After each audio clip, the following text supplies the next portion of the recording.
आज के जमाना के देखते हुए काना का हमारे सब चल रहे हैं भूमिका में।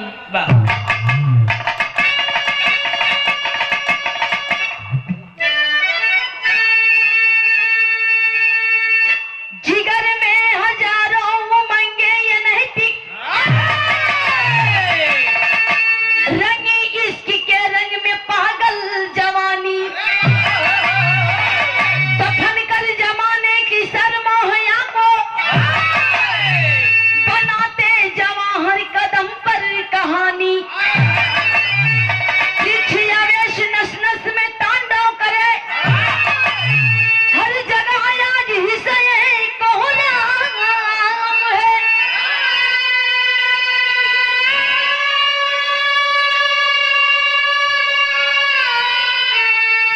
जो प्रकृति का यकृति चीर दे शौक से, ऐसी घटनाएं तो आजकल आम है।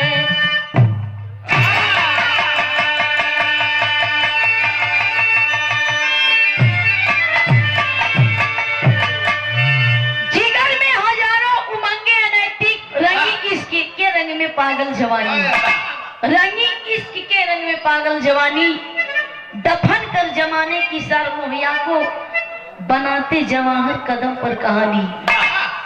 मार सब का नकाबा गजल के भाव में।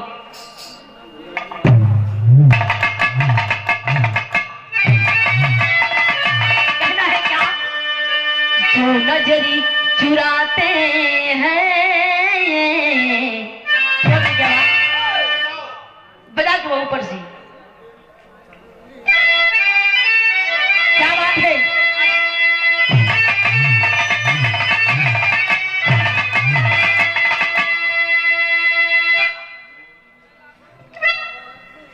बहुत अच्छे। जो नजर चुराते हैं, जो नजर चुराते हैं, अब वो क्या नजर मिलाएंगे।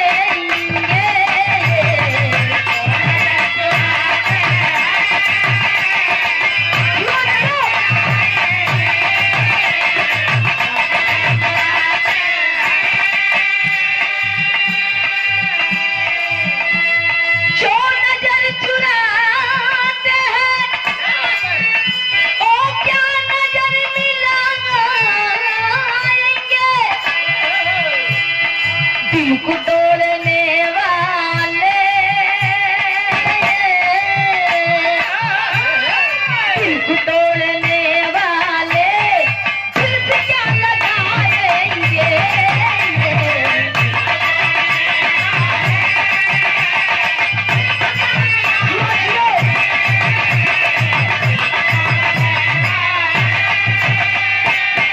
लेकिन जमाना के हिसाब से कहना है क्या? चल रहा जमाना ये, चल रहा जमाना ये, आज पर की सोना है ये।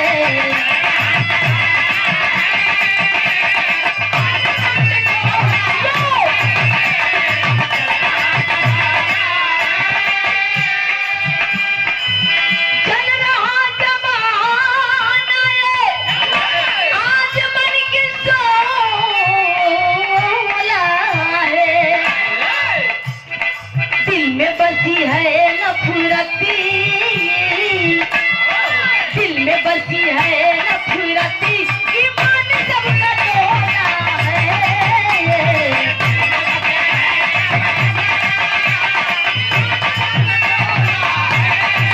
यो।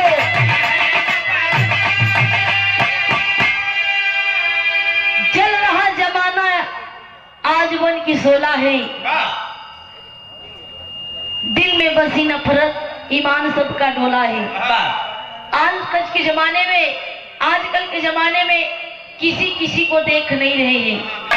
भाई भाई का नहीं हो रहे हैं, बहन भाई का नहीं हो रहे हैं। कितना भी खास परिवार हो, किसी का नहीं हो रहे हैं। यही थी कहानी की शुरुआत है मां साहब।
छोटा से गांव था और उस गांव के रहने वाले राम निवास थे।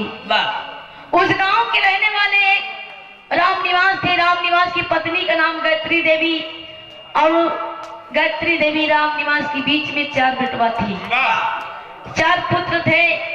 आज धीरे धीरे समय बीतता गया, चारों पुत्रों की शादी की।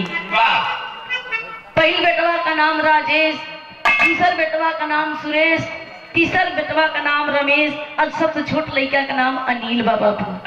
सब छोट के लड़का का नाम अनिल बा। अनिल की शादी एक सुषमा नाम की लड़की से करवा देती है। बड़ा अच्छा खासा परिवार बा। सबसे बड़का बेटवा राम निवास के फौज में भर्ती रही, फौज में भर्ती रहे और सब अपन अपन दिल्ली राजधानी में ड्यूटी करत रही। अनिल भी एक दिल्ली शहर में एक छोटे शहर में अपना कमरा लेकर रहते थे, अपनी ड्यूटी ज्वाइन करते थे। रोजाना सुषमा से बातचीत होत बा। धीरे धीरे समय जब बीत गवा, विवाह होते 3-4 साल जब बीत गवा, एक दिन तमन्ना जागी सुषमा जी के दिल में कि सैया हमें भी घूमना है दिल्ली राजधानी शहर में। हम देखा थे हमारे जेठानी लोग सब लोग सैर करत थी और हम गांव में अकेले मरत हुई। हमारा कुछ मन कहत है घूमे खाए टहरे के। सैया से अपने कही मार सब काना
तू इतना दूर हम इतना दूर, ऐसा कैसे जिंदगी कट जाई। सुषमा को बात सुन के अनिल बड़ा मुस्कुराए, कहे सुषमा के बात सुन के अनिल मुस्कुराई।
पत्नी इतना प्यार से कहत बा, जब इतना प्यार से कहत बा तो अपने सेठ से अनिल 4-5-6 दिन का 1 हफ्ता का छुट्टी ले और डायरेक्ट अपने घरे आए। घरे आए, माई से आशीर्वाद लिए, बाबू से आशीर्वाद ले और सब लोगन से मुलाकात हुई और सब लोगन से बता दें कि हम अपने पत्नी के लिए आके जाते हैं दिल्ली। हम अपने पत्नी के लिए आके जा रहे हैं दिल्ली। और जब ये सैर और कई नहीं है बढ़िया से मनसा पूर हो जाए हमने सुषमा का, तब फिर इनका हम घरे पहुंचाई दे। यार टिकट 2 टिकट के बाद भैया अब दिल्ली पहुंच गए। धीरे धीरे समय बीतता गया और बढ़िया से दिल्ली में टहरीन घूमी नापन। एक दिन बड़ा खुशखबरी आएगी। जब 4-5-6 महीना बीत गया तो सुषमा जो है अपने जेठाने से मिली उर्मिला से। तो एक दिन जोन बाटा मन ऐसे ने उनका बिचकत रहा।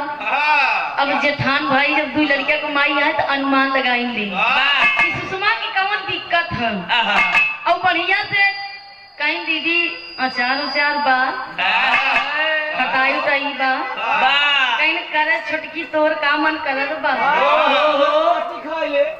कहीं नहीं दीदी का बताई यार 4-5 दिन से हमारा ऐसा मन करत बा कि हम का पाई का खाई ले कपड़ा चबाई ले। अब यार उर्मिला फोन लगाई के गांव में अपने सास ससुर से बतावत हई कि माई बाबू बड़ा खुशखबरी का दिन बाटे, बड़ा खुशखबरी का दिन बा और सब लोगन का मिठाई खवाए था। अब भगवान से प्रार्थना करा कि नीचे सूखे हो जाए। कहाँ सुषमा गर्भवती है। जब 3-4 महीना बीतत बा, जैसा दिन आवत बा कहे माई हो इनका अपने गांव बुलाईला। और जब डिलीवरी हो जाई तो सुषमा फिर दिल्ली में आई गई है। यार अनिल टिकट कटवाई दे गांव खातिर। अब यार जब गांव में आई गई सुषमा, धीरे धीरे समय बीतल बा बाबू। 8वां महीना लगा बा। अब बड़ा खुशी राम निवास गायत्री देवी के मन में होत बा। अंगना खूब सजवाई दी है, अंगना सजवाई दी है। 9वें महीना में देखा एक लड़का पैदा हो, एक लड़का पैदा होत हो। हमार सब काना का बा गीत बा।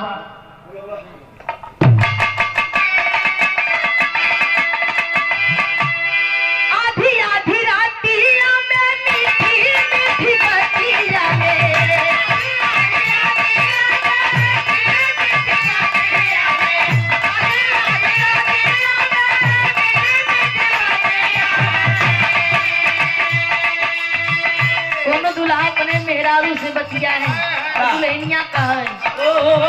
आधी आधी रातिया में मीठी मीठी बतिया में,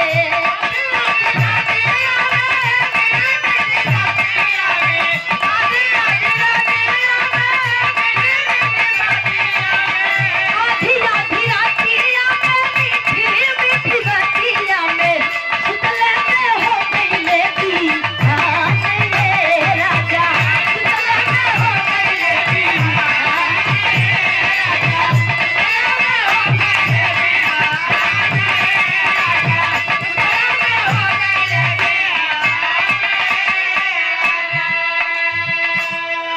राम निवास गायत्री के बड़ा खुशी होत बा कि हमारे अंगना में एक चिराग गया, एक हमार पोता आईगा, हमार नाती और 4-5 लोगन आई गई सोहर गावे बदी। अब बड़ा बढ़िया सोहर होत था।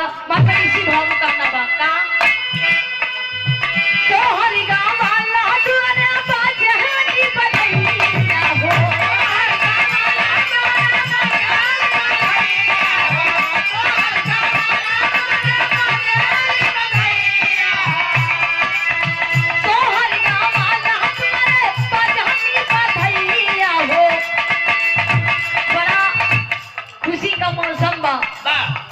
कि कितना हम दान कर देई। राम निवास उनके सिर पे पूरा खेती बाड़ी की जिम्मेदारी रहे। काम धंधा करे हैं, लेकिन नाती की खुशी में सब थकाई मिट गई। सोहर गाँव वाला तुम्हारे बाजानी बधैया हो,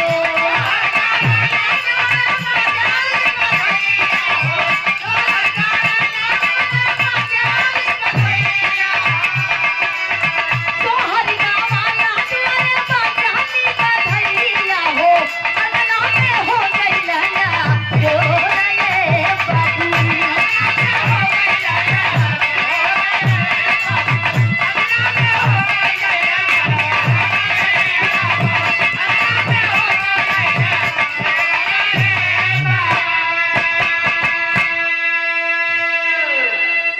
सब सोहर ओहर खूब गवात बा, आउ जोन बा ए सोहर ओहर गवात बा। यार धीरे धीरे समय बीतत बा। पंडित जी को बुलाए, पंडित जी नाम रखे आयुष। आयुष अनिल का एक लड़का बेटवा आयुष। धीरे धीरे समय बीतता गया। आयुष का उम्र देखा धीरे धीरे लगभग 3 बरिस का हुई। 3 बरिस का हो गए। यहाँ देखा गांव में रहत रहत एकदम सुषमा का मन लग गया। सुषमा का मन लग गया। जोन सुरेश रहे तीसरा वाला, जोन फौजिया में रही, सीमा पे तैनात है, दुश्मनों से लड़ाई लड़ रहा है अपने देश के खातिर। लेकिन ओकरे मेहरारू के कौनो लड़का ना रही। मेहरारू के कौनो लड़का ना रहे। मेहरारू का नाम रहे फुलवा। वो फुलवा के लड़का ना रहे। जब फुलवा सुने कि हमारे देवरानी के लड़का बाबा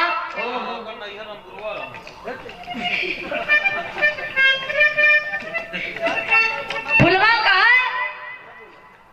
कि देखा हमरे बेटवा भाव है। और जवान का तमन्ना रहे कि हम अपने बेटवा का मुंह देख ले।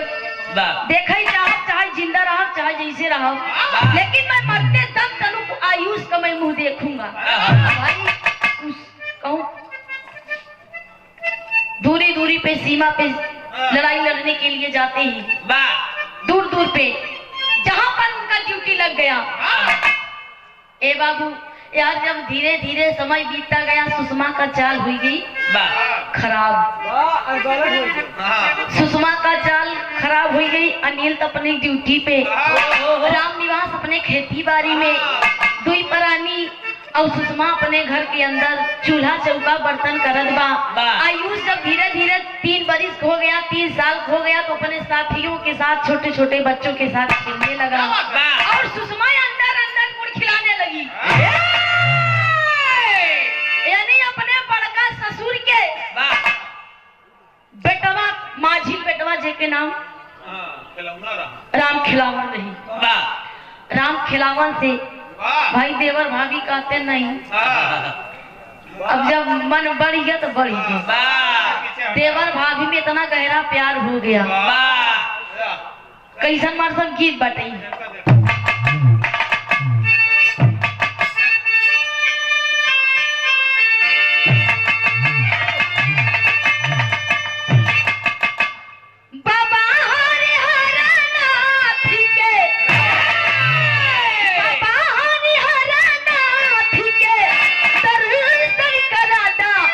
पियाऊ हो मोरे राजू हो सोनपुर में घुमाता मोरे राजू हो।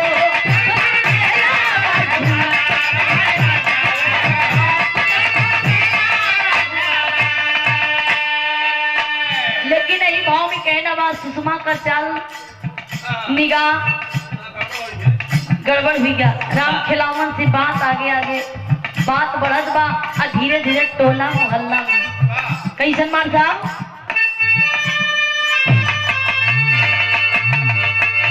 राम खिलावन से भयल,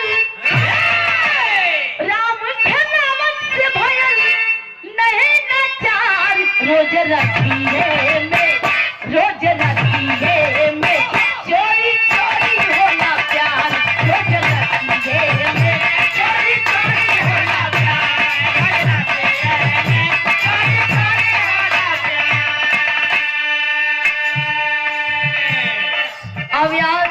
राम निवास गायत्री देवी दिन में खेती बाड़ी करे रहा है और दिन में थका माना, रात में आराम, और रात में जवन घर के अंदर दिल खिलत बा बाबू काना बा। धीरे धीरे जान गईले टोला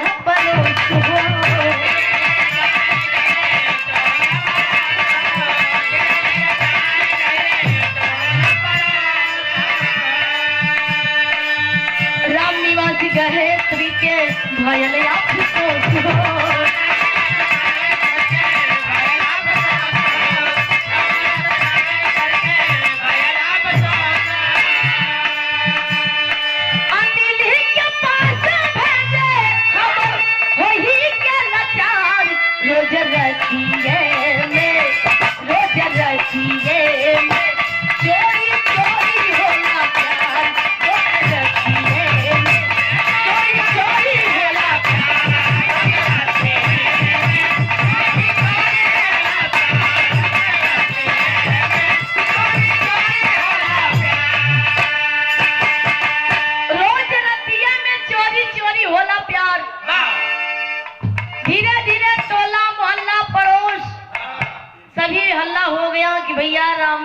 छोटकी पतो बड़ा कर दिया है, बहुत खराब निकल गई। जैसे पहले पठौनी आए रहे 4-6 महीना रही है, जब से दिल्ली गई, दिल्ली से आई यहाँ गंगा में, जब से डिलीवरी भाई भैया चाल चलन बेकार हुई गई। धीरे धीरे जब राम निवास गायत्री के खबर पहुंची बाबू, बड़ा शर्मिंदा हो गए। मेरा ये पगड़ी, ये मेरा मोछा एकदम नीचे हो गया। मैं कितने शान से भरी पंचायत में, भरी अदालत में मैं पंचायत करता था, फैसला सुनाता था, लेकिन आज इस सापिन की वजह से हम कहीं भी मुंह दिखावे के काबिल नहीं है। अब राम निवास गायत्री धीरे धीरे अब अफसोस करे लगे कि भैया अब कैसन होई। तो राम निवास कहे ने अनिलवा को माई, अनिलवा को बोलाओ। अब अनिल को माई कहत है गायत्री देवी की कैसे बोलाई। अब का कही तोर मेहरत को ऐसे हो गई बा, कहना योजना हम बनावत है, बता दे तोर माई बीमारियां बच्चे खालत नहीं बा, जितना जल्दी हो सके उतनी जल्दी आओ। फोन में भेजा थी खबर कि बेटवा जितना जल्दी हो सके उतना जल्दी आवा, तो हर माई की तबीयत बहुत ही खराब बा। अब जब केहू अपने माई का हाल सुने, चाहे जो जितनी बड़ी नौकरी रहा छोड़ के चला छुट्टी लिया और कहने लगा मेरी माता जी की तबीयत खराब है, मुझे जरूर गांव में जाना है।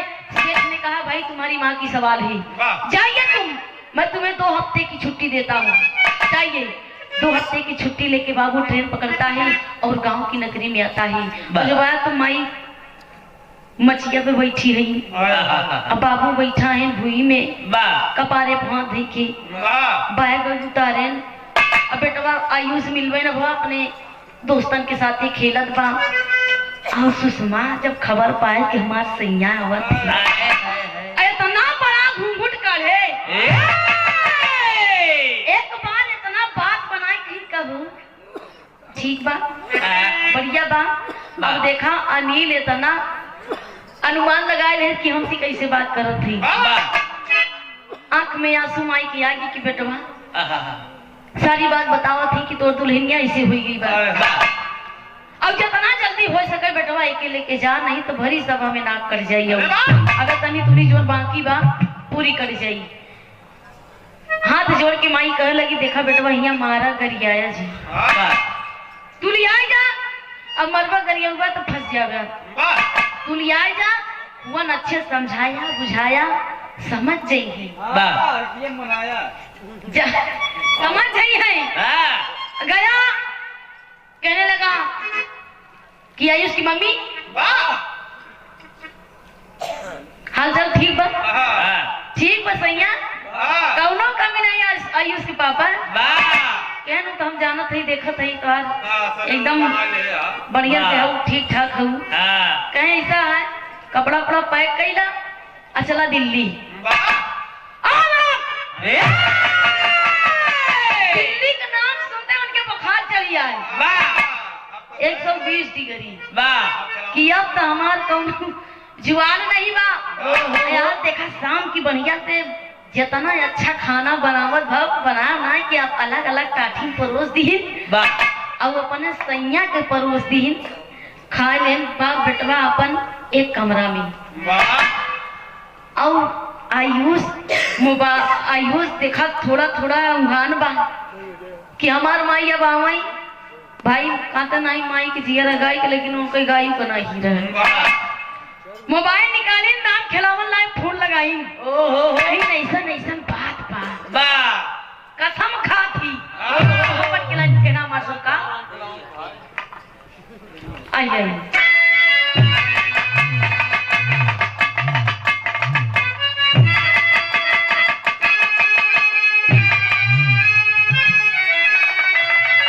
तेरी के भाव में कहना है क्या समैया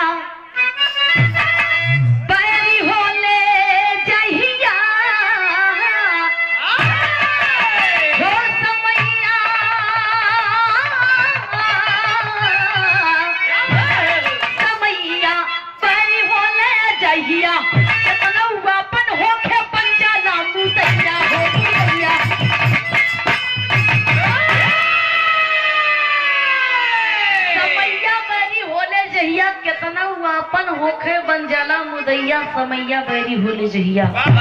रतिया फोन लगा के 12 बजे राम खिलावन से कुल बात बतावत थी। अब का कसम खा थी मार सब कहना बा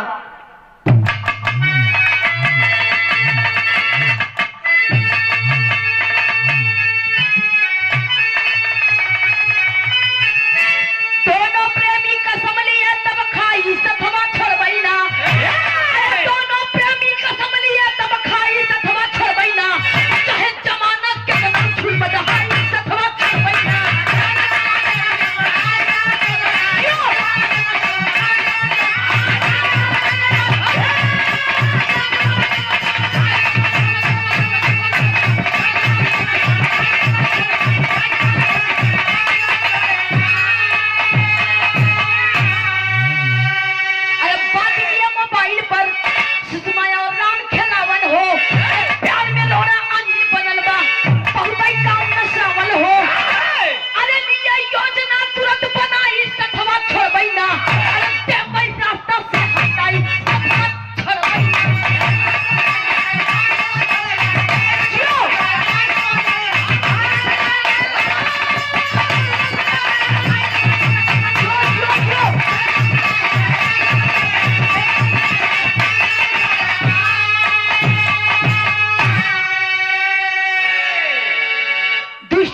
सुषमा राम खिलावन से रात में 12 बजे फोन लगाती है और कहती है कि मेरा पति आया है दिल्ली से मुझे ले जाने के लिए। हम दोनों के बीच की बात दुनिया को पता चल गया है मेरे जो कि मेरे पति को भी पता चल गया है वो मुझे लेने आया है और मैं जानती नहीं मैंने आपसे प्यार किया है। आप मुझसे हाथ मिला के कसम खाइए मेरा कसम खाइए मेरे प्यार की कसम खाइए कि मेरा साथ नहीं छोड़ेंगे। राम खिलावन कहा मर जा तब न छोड़ा। हम कसम खा ले हैं कि आज 12 बजे रात उनका काम तमाम कई दिन योजना बन गया कि आज अनिल का रास्ता से हटावे बा हमारे प्यार में रोड़ा बन के आया है। अब देखा आंख में पट्टी बन गई आशिक बहुत हो गया मन से धुना ही।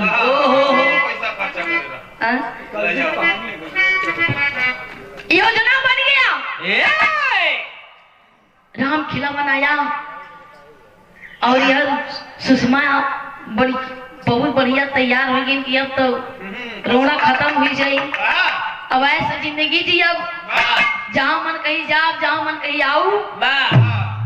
लेकिन ये बाबू खुद का मर सब अल्लाह के भाव में कहना बा।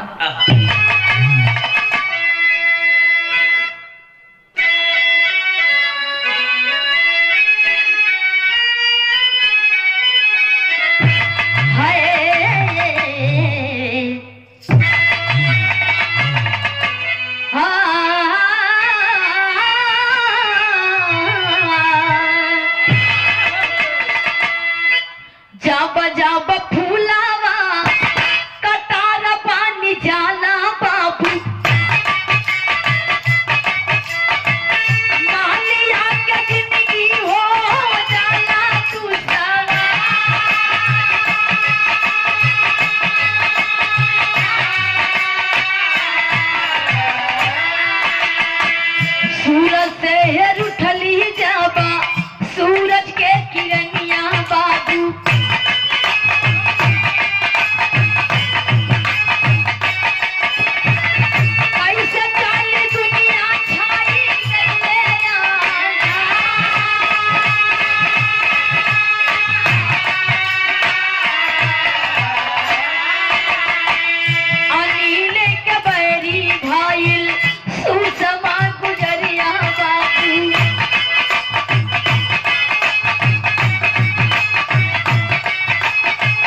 खिलावन आया और यहाँ देखिए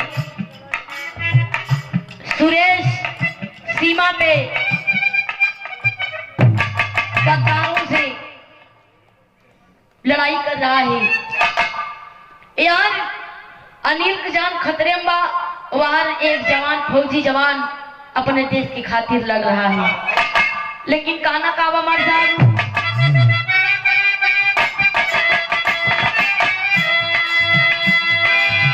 रतिया में चोरी चोरी अवली पपिया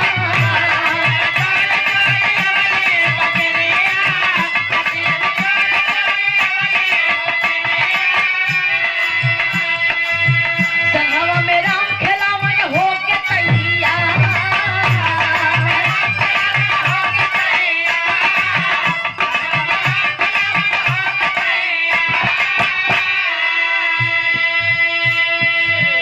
अनिल अपने बेटवा के साथ सुबह बा गहरी नींद में बा बाबू। अब होत का बा सोत पे सिनवा पे चढ़ली मुदैया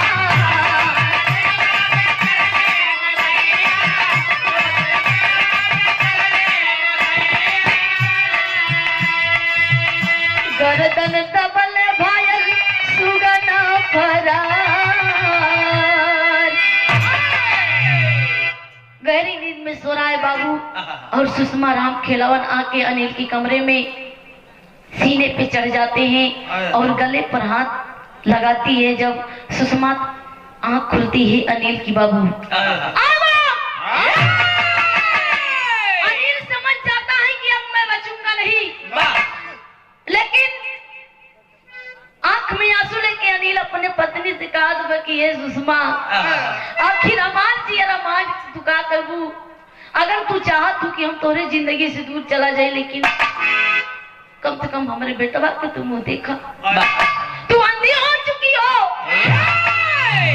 ये पापी दुष्ट नालायक ये मेरे बड़का बाबू का बेटवा है। अकेले बाबू गर्दनमा पे हाथ धोले बा, अकेले छटपटात बा। अब वो एक बात कहत कि सुषमा अगर तू चाहत कि हम तोरे जिंदगी से दूर चला जाइए, मैं तुमसे वादा करता हूँ, तुम्हारा कसम खाता हूँ, मैं अपने छोटे बच्चे की कसम खा के कहता हूँ, मैं इतनी दूर चला जाऊंगा कि मैं तुम्हारे जिंदगी में कभी लौट के नहीं आऊंगा वापिस। हंस के सुषमा ठट्ठा मार के बोला थे किधर मैं तुझे जिंदा नहीं छोड़ सकती, मैं तुझे जिंदा नहीं छोड़ सकती, क्योंकि तू मेरे प्यार में रोड़ा बन चुका है। अजब दबले बा राम खिलावन इशारा करो तो कि तमाम करा नहीं सुबह हुई जाए। ए बाबू इतना कस के दाबता छटपटात बुआ अनिल आयुष की आँखी देखा खुल गई। देखत बा कि हमार मम्मी हमार पापा के सीना पे चढ़ के गर्दन दावत हो, आंख में आंसू लेके बच्चा वो मुलमुला की आंखी से रह जात बा। छोट की लड़का 3 बरस कितना जाना था कि जब हमरे पापा के मार सकत थी कि हमार मम्मी हमरों के मार सकत थी। ऐसा सोवत बा कि जैसे जाना थे कि हम कहूँ कुछ जनते ही ना हुई। आंख में आंसू ढक ढक ढक ढक टपकत बा। ये बाबू अंतिम समैया में अनिल कहे कि ये सुषमा हम तो से एक बात कहा थी, हम तो आज इस दुनिया से छोड़ के चला जाते ही, लेकिन हमारी बात सुना, हाथ जोड़ के कहते कि हमारे आयुष की कुछ मत करिए, हमारे आयुष की कुछ मत करिए, हो सके तो हमके माफ कर दिया, हमारे माई बाप के माफ कर दिया, लेकिन हमारे आयुष बेटवा की कुछ मत करिए। इतने में दुष्ट पापी सुषमा अपने पति की गर्दन दबा देती है और अनिल मर जाता है। छटपटा के अपनी जान दे देता है और रातों रात अनिल की लाश छत पर ले जाके लेटा देती है, लंबा लंबा ऊपर से चादर उड़ा देती है। सुबह 4 बजे उठ के बढ़िया से नहा धोई के लाली लिपस्टिक लगा के भीतर में घूंघट काढ़ के चाय पानी की व्यवस्था कर दे। सास ससुर का जगा दी है कि एकदम भोरहरी हुई के बा भोरहरी हुई के बा। अब देखा कहते नहीं माई की जियरा गाय का अनिल को माई गायत्री देवी एकदम जियरा छटपटा सा कहते नहीं कोनो घटना हुई वाला तो कलेजा भरत कलेजा भरने लगा। अब देखा इधर धीरे धीरे जब 6 बजे के बाद 7 बजे का सूरज एकदम कपारे पे आवाज देती है दूरिये से अनिल के कमरा में जाके कि बेटा।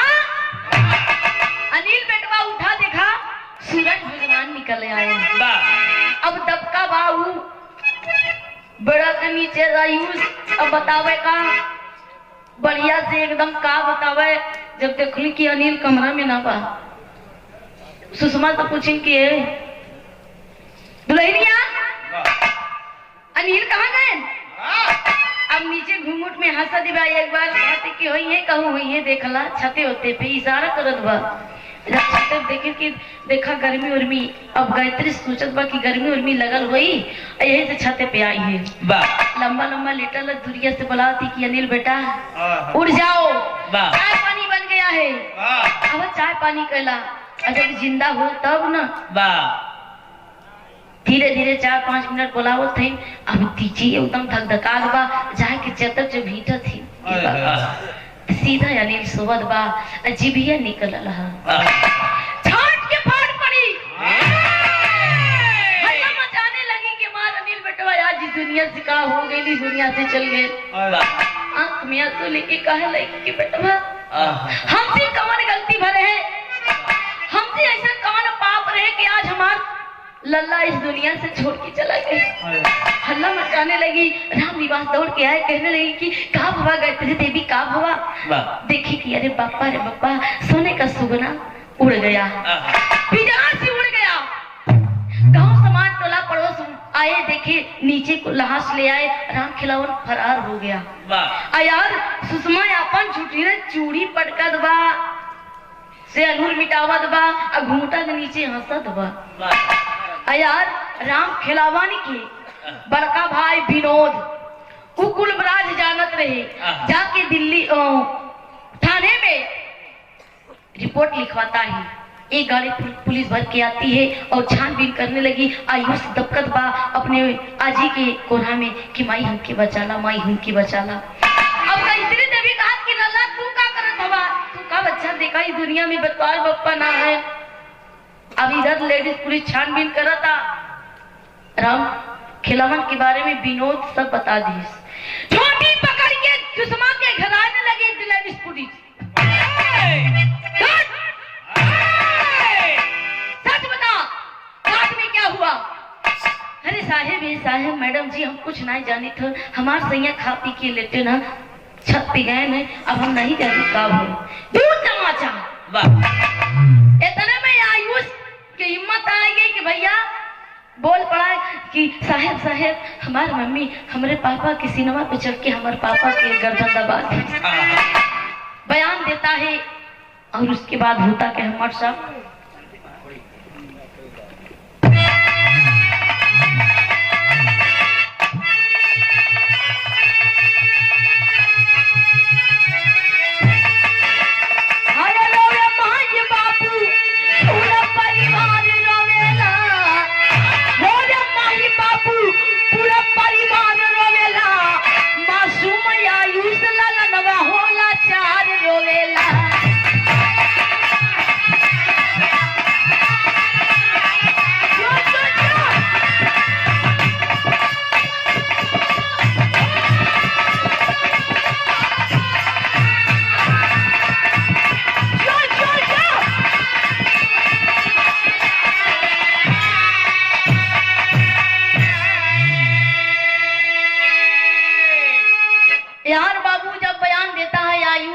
यार फौजी सुरेश सीमा पे लड़ रहा है और आतंकवादियों ने उसके सीने में गोली मार दी और वो घायल है। उसका तमन्ना था कि मैं अपने बेटवा को देख ली। मेरे आज कोई औलाद नहीं है, लेकिन मेरे भाई का औलाद है, उसको कुछ पता नहीं है। आतंकवादी सीने में गोली मारे हैं और उसे तिरंगे के झंडे में लपेट कर लाश को उसकी गांव लेकर आए और देखे तब ले आयुष कि आजी आजा गायत्री राम निवास और लाचार हो गए, लाचार हो गए। मैंने अपने जीवन में 2 बेटा को गंवा दिया, एक तो शहीद हो गया और एक तो पापी हत्यारी मेरे बच्चों की खा गई। ये बाबू आज उस सुरेश अपने बेटवा के मध्य माँ खोल के देखता है और सोना फरार हो जाता है। लेकिन कहना काबा मार साहब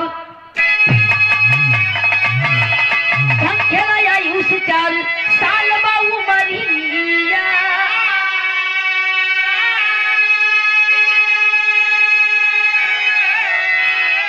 हम के लगवलू माई बोला कौन मोरिया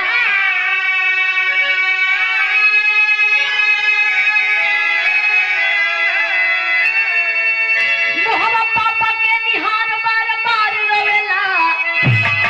पापा के मुंह निहार की कहती कि पापा जगा हमकी चॉकलेट के खवाई, खाना के खवाई, बिस्किट के खवाई, नमकीन के खवाई। मुंह बार बार देख के रोवता। मुहरा पापा के निहार बार बार रोवेला। मासूम आयुष होला लनवाला चारी रोवेला।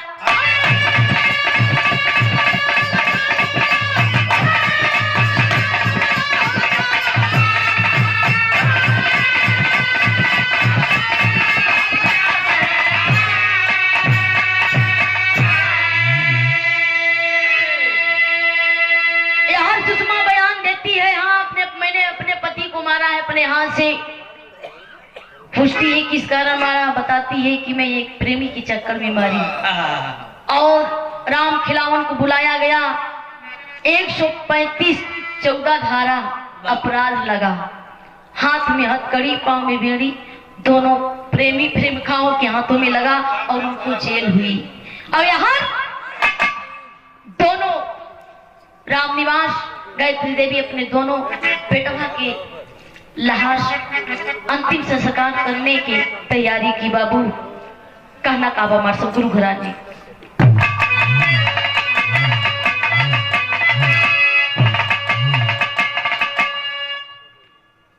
अंतिम संस्कार किए और अपने बेटवा आयुष के नाती के बढ़िया से बाल की बड़ा किए। और तमन्ना रही कि अपने बेटवा के हम एक डॉक्टर बनाई।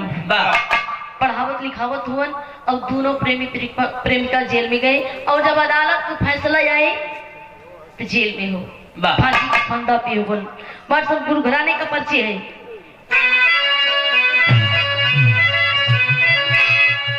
पुतुल राम पंधारी कैसे धन्य प्रभु की माया। अरे कथन किए कमल सिंह यादव शारद माँ की छाया।